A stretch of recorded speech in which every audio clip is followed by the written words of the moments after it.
Hi, my name's Erik Warfield, and you're watching Fishure-Price 45 Fries.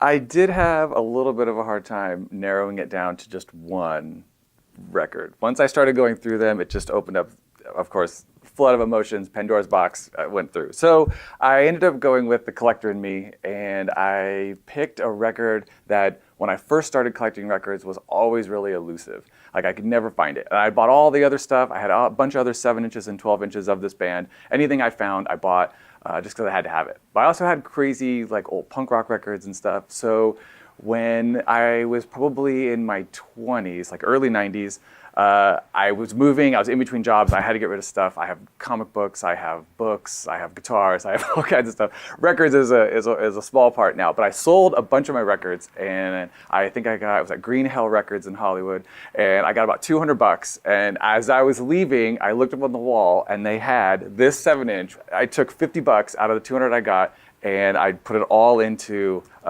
this 7-inch right here, which is what my understanding is the first 7-inch record that the Smiths ever put out.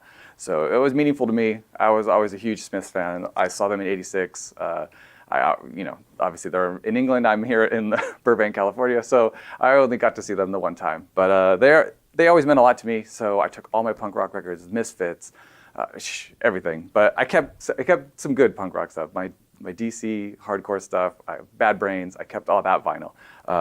But This Charming Man meant a lot to me. So now it's kind of like, I guess, the best of my collection, I would say.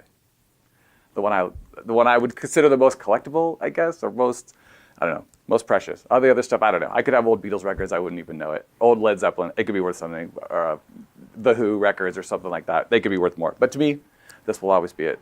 This will always be the pinnacle. The Smiths record, forgot.